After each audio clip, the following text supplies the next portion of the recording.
Hello, everyone, and welcome back to another episode of Learn English Through Simple Life Stories.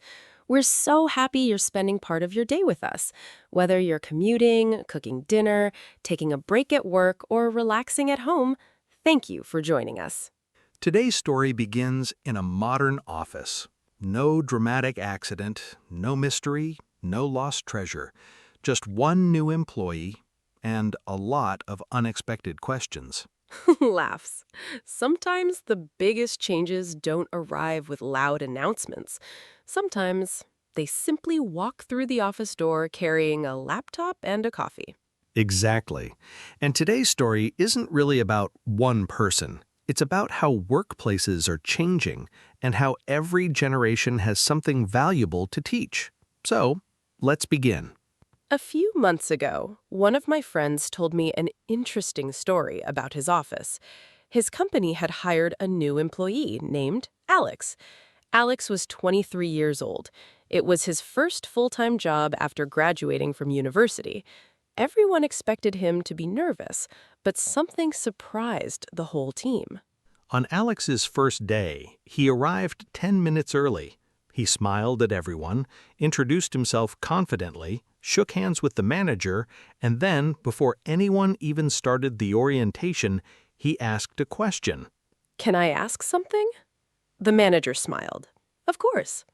Alex said, "How do you support work-life balance here?" The room became very quiet. Not because it was a bad question, because nobody had ever asked that question on their first day. Years ago, many people walked into their first job asking questions like, "When do I start? What are my responsibilities? Where's my desk?" But Alex asked something different. He wanted to know, would he have time for family, for hobbies, for exercise, for life outside work? The manager smiled. "I like that question," she said. "We work hard here, but we also believe people need time to rest." Alex nodded happily. "That's important to me." That conversation lasted less than 2 minutes. But later, everyone in the office was talking about it. Some employees smiled, others looked surprised. A few quietly said, "When I started working, nobody asked questions like that." At lunch, the team gathered in the break room. Coffee cups, sandwiches, salads. Someone had even brought homemade cookies. The conversation naturally returned to Alex. Mark, one of the senior employees, laughed. "When I got my first job, I was just grateful someone hired me. I didn't even think about work-life balance. I just worked." Sarah smiled. "Our generation believed staying late showed commitment. If the boss stayed, we stayed, even if there wasn't much left to do." I think many people listening can relate to that. Sometimes people stayed at work simply because everyone else was still there. Alex listened carefully. Then he asked politely, "Can I ask another question?" Everyone nodded. "If people finish their work early, why should they stay?" The room became quiet again. It wasn't a rude question, it was an honest one. And honestly, nobody answered immediately. Finally, Mark laughed. I've never really thought about it. I guess that's just how things have always been." Alex smiled. But maybe some traditions are worth keeping, and some can improve. Nobody argued. Instead, people started thinking. That's one thing many younger workers bring into conversations. They don't always accept because we've always done it this way. Instead, they ask, is there a better way? And sometimes that's uncomfortable, because change often begins with a simple question, not an answer. Later that afternoon, Alex joined his first team meeting. The manager explained a new project. Everyone opened notebooks. Some people typed quietly. Others simply listened. When she finished, she asked, "Any questions?" Again, Alex raised his hand. "Would it help if we shared updates in a group chat instead of so many emails?" A few people looked surprised. One person laughed quietly. Another employee whispered, "He's brave." The manager paused, then smiled. "You know, That might actually save us a lot of time. Within minutes, the team was discussing new ideas, shared documents, video meetings, flexible schedules, better communication. Nobody had planned to change anything that day, but one new employee, simply by asking thoughtful questions, had started an important conversation. That evening, after work, Mark walked to the parking lot with Sarah. He smiled. You know, when Alex first arrived this morning, I thought he was going to be difficult. Sarah laughed. So did I. But now, I think he's making us think. Sometimes people confuse questions with criticism, but they're not always the same. Some questions challenge us, others help us grow. The best ones do both. The next morning, something unexpected happened. When the manager entered the office, she carried a whiteboard. Across the top, she had written one simple sentence: "What can we improve together?" And that's when the real conversation began. The next morning, everyone noticed the whiteboard in the meeting room. Across the top, the manager had written, "What can we improve together?" Underneath, there was plenty of empty space. The manager smiled. "I don't want this to become a debate," she said. "I want it to become a conversation." One by one, everyone found a seat. Some brought coffee, others opened their laptops. Alex sat quietly near the end of the table. He wasn't trying to lead the meeting. He was simply curious. The manager picked up a marker. "Let's start with one simple question. What makes a great workplace?" For a few seconds, nobody spoke. Then Mark raised his hand. I'll go first. For me, a great workplace is stable. I want to know my company will still be here 5 years from now. I want a team I can trust. I don't mind working hard. I just want my effort to matter. Several people nodded. Then Sarah shared her thoughts. "I like structure. I enjoy knowing exactly what's expected, clear goals, clear deadlines, clear communication. When everyone understands their role, work becomes much easier." Then everyone looked toward Alex. He smiled politely. My answer is a little different. I want flexibility. If I can do my work well, I don't always need to sit at the same desk from 9 to 5. The room became quiet. Not because people disagreed, because they wanted to understand. Mark leaned forward. So, you'd rather work from home? Alex shook his head. Not always. I actually enjoy coming to the office. I just think work should fit the job, not the clock. That's an interesting way to say it. Work should fit the job, not the clock. Sarah smiled. I never thought about it that way. When I started working, being seen at your desk was important. Alex nodded. I understand. But today, technology lets us work together in many different ways. The conversation became more relaxed. People stopped defending their opinions. Instead, they started asking questions. What motivates you? The manager asked. Mark answered first. A promotion. I've always enjoyed setting goals, learning new skills, and moving forward. Sarah smiled.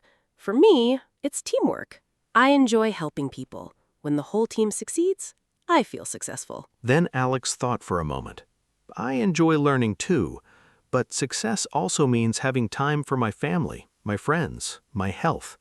If I become successful at work but unhappy everywhere else, that doesn't feel like success. Nobody interrupted, because many people in the room had quietly asked themselves the same question before. The manager looked around the table. I think every generation defines success a little differently, and maybe that's perfectly okay. The conversation continued. Someone mentioned remote work, another person talked about flexible schedules, someone else explained how technology had changed daily tasks. Instead of arguing, people shared stories. Mark laughed. When I started working, if I wanted information, I had to search through huge filing cabinets. Alex smiled. I usually search my phone. Everyone laughed. Sarah added another story. My first office computer was so slow I could make a cup of coffee while it started. Alex laughed. My laptop turns on before I even finish opening it. More laughter filled the room. The stories were funny, but they also reminded everyone how quickly the world changes. Every generation begins its career in a different workplace. Then the manager asked another question. What about mental health? The room became quieter. not uncomfortable, just thoughtful. Alex spoke carefully. I think people should feel comfortable saying, I'm stressed. I need help. I'm feeling overwhelmed. That doesn't mean they're weak. It means they're human. Mark slowly nodded. When I was younger, people rarely talked about stress. We just kept working. Sometimes I wish we'd talked more. That surprised everyone, because Mark was usually confident, strong, calm. Hearing him speak so honestly changed the atmosphere. The manager smiled. I think today's conversation has already improved our workplace. Not because we've solved every problem, but because we're listening. Alex looked around the room. You know, I don't think one generation is right and another is wrong. I think we've all had different experiences, and maybe we can learn from each other. Nobody spoke for a moment. Not because there was nothing to say, but because everyone was thinking about those words. As the meeting ended, the manager looked back at the whiteboard. It was no longer empty. It was filled with ideas. Trust, flexibility, respect, communication, learning, balance, teamwork. She smiled. I think we're building something better. But none of them knew that later that week, a real challenge would put every one of those ideas to the test. The meeting ended with smiles and new ideas. Everyone returned to work. The office felt different, not because the furniture had changed, not because there was a new manager, but because people had started listening to one another. Sometimes that's where real change begins. A few days later, the company faced an unexpected challenge. One of their biggest clients called with urgent news. A major presentation had been moved forward. Instead of next week, it would happen tomorrow morning. The whole team had less than 24 hours to prepare. The office became busy almost immediately. Phones started ringing, emails arrived every few minutes. People gathered around the conference table. Everyone knew this project was important. The manager looked around the room. We don't have much time, she said. We need everyone's best ideas. No one complained, no one blamed anyone. They simply got to work. Mark focused on the presentation itself. He had years of experience speaking with clients. He carefully reviewed every slide, every number, every detail. We need to be accurate, he said. Our client trusts us.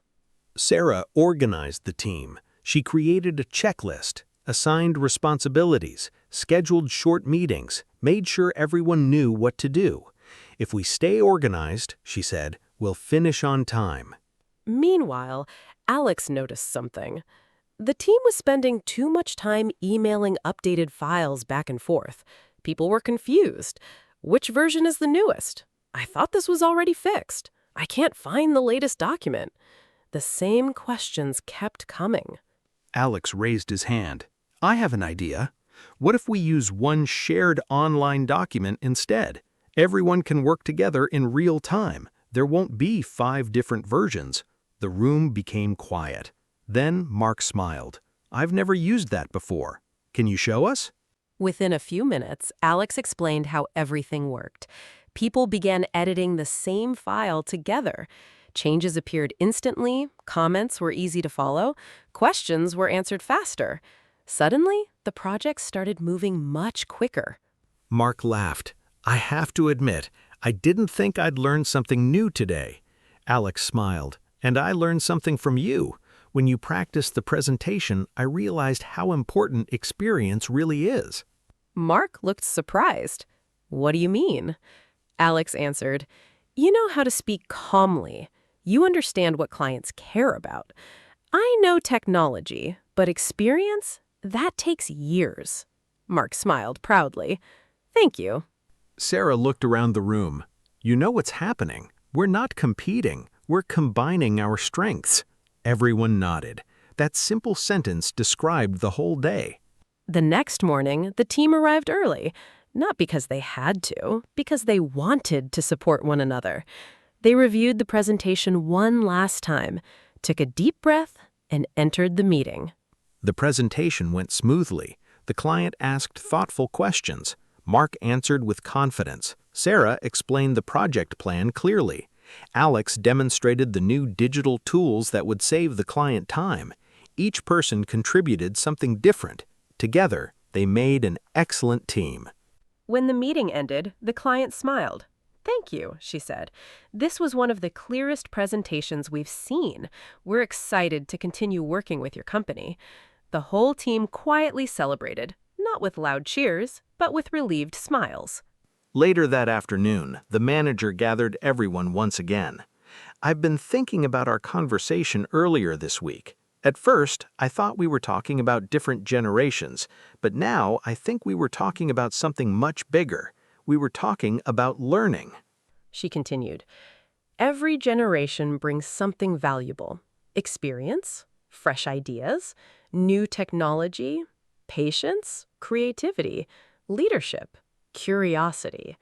If we only listen to people who think like us, we stop growing." Alex smiled. "I used to think older workers didn't like change." Mark laughed. "And I used to think younger workers didn't want to work hard." They looked at each other. Both laughed. We were both wrong. Sometimes the biggest barrier at work isn't age, it isn't technology, it isn't even experience. It's making assumptions before we truly know someone. Over the next few months, the office slowly changed. There were fewer unnecessary meetings, communication became clearer, people shared ideas more freely. New employees felt comfortable asking questions. Experienced employees enjoyed mentoring others. The workplace wasn't perfect. No workplace is. But it became stronger because people respected different perspectives. Maybe that's the real lesson. The future of work doesn't belong to one generation.